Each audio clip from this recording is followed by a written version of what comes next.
Hi, Nancy Burt-Preece here, and I can now show you the outside of our new Stampin' Up! Annual Catalog, May 2023 to April 2024. I think you see some of the new colors, and hopefully you've watched the video that I put up on my Facebook page to see some of the new colors that are going to be in our new annual catalog.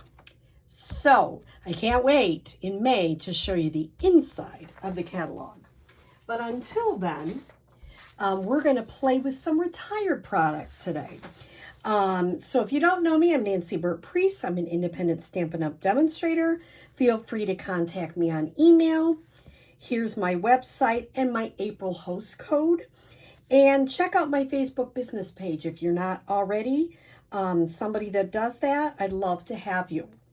So let's talk about some of the things we're going to do today. We're going to show some love to some stamp sets that are retiring. Hand-penned petals.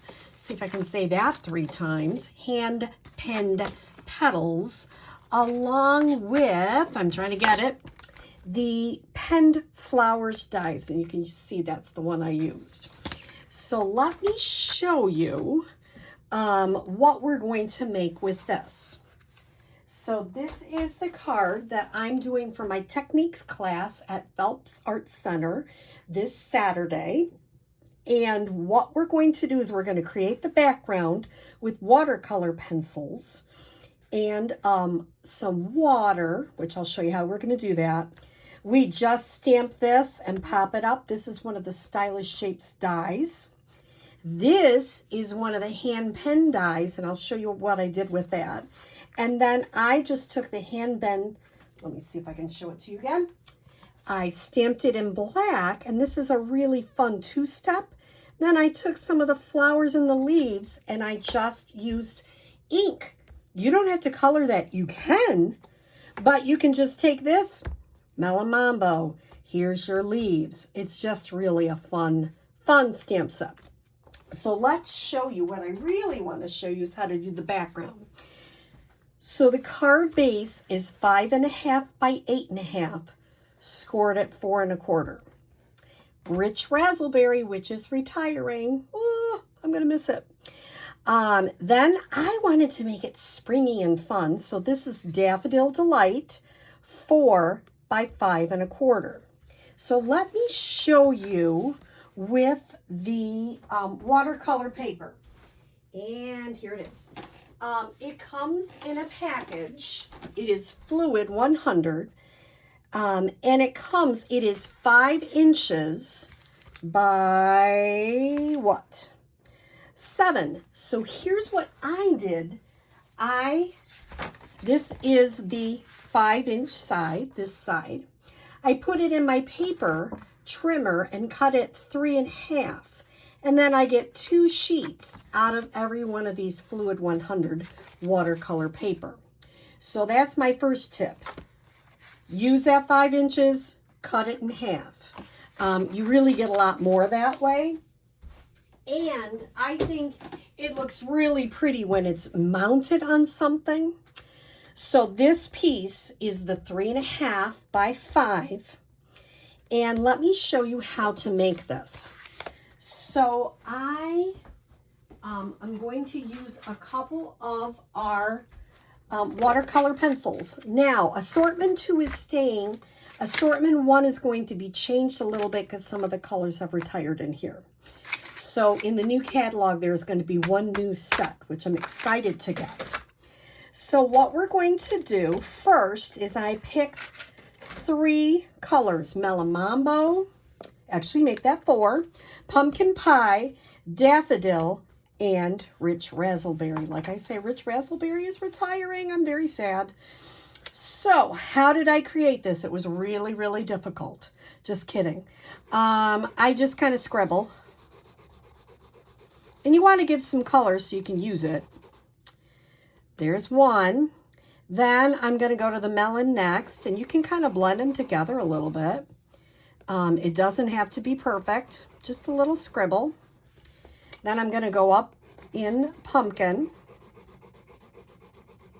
And I'm going to end with daffodil. And I'm going to have to bring my, when I go to the art center, I'm going to have to make sure and bring my pencil sharpener, because we do use them. So that's all you have to do. Just scribble. It's really hard, isn't it? Now we're going to use one of Stampin' Up's water pens. They come in a 3-pack. Let's see if I can find a 3-pack. Again, it's their water painters. It's a 3-pack. It uses a big one and 2 smaller ones. So that's really handy. I didn't bring a paper towel, so I'll just do it on my scrap paper, but I will have paper towel. I'm going to start with the darkest one, and if you need some water, you just kind of squeeze it a little bit. And I'm just going to, and that doesn't have to be perfect, doesn't have to be whatever. Kind of wipe that off a little bit, and I'll have paper towels. Then we're going to go to the next color. And you can even blend them if you want.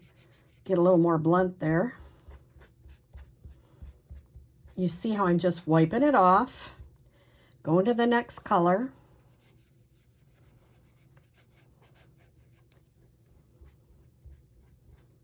And finally, I'm going to do the yellow.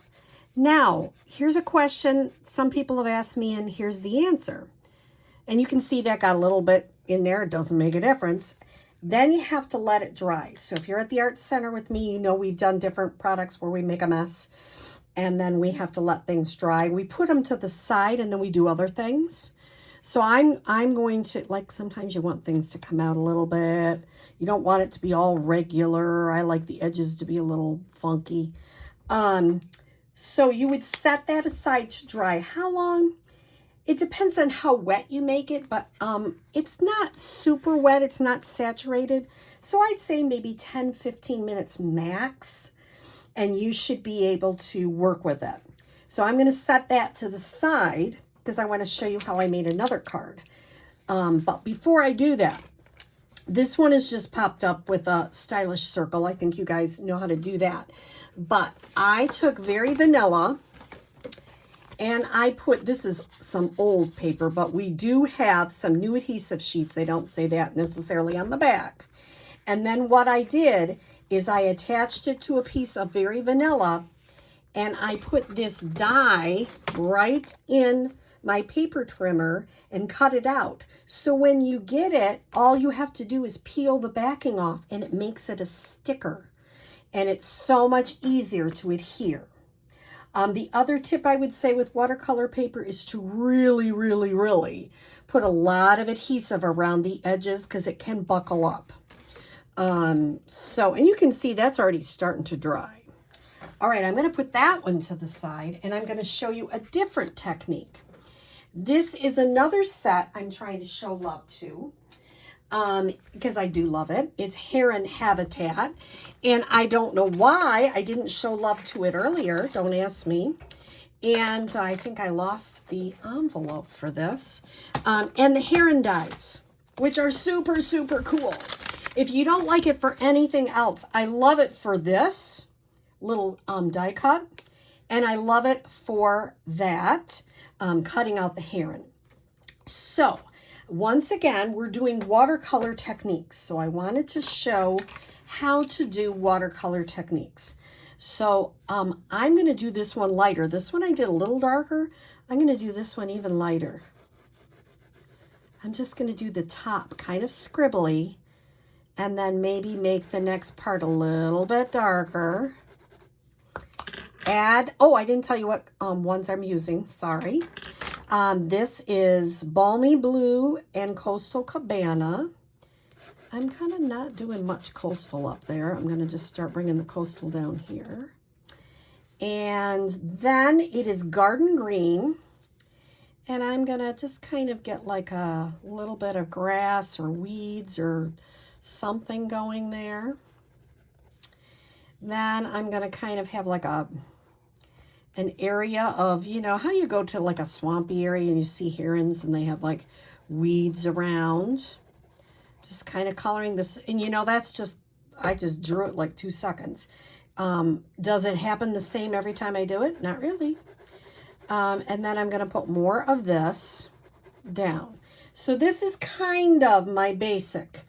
This is what I'm doing to have a background. So what I'm going to do now is, I am not using that. I almost got the wrong thing out.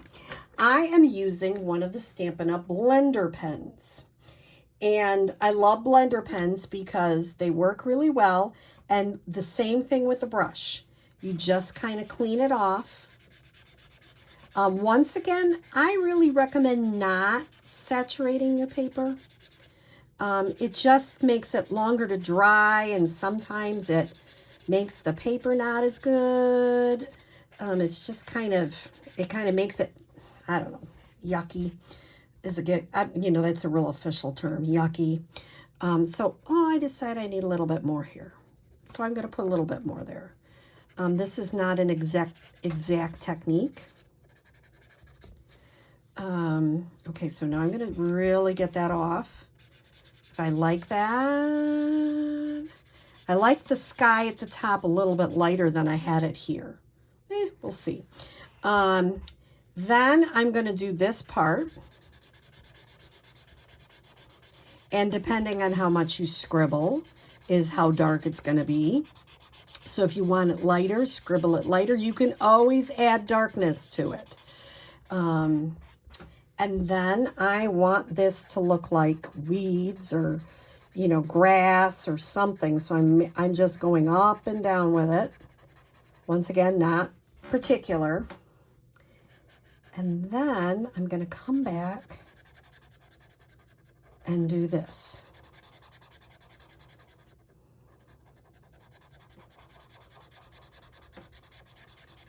And you can blend that through. The beautiful thing is you're going to stamp on it.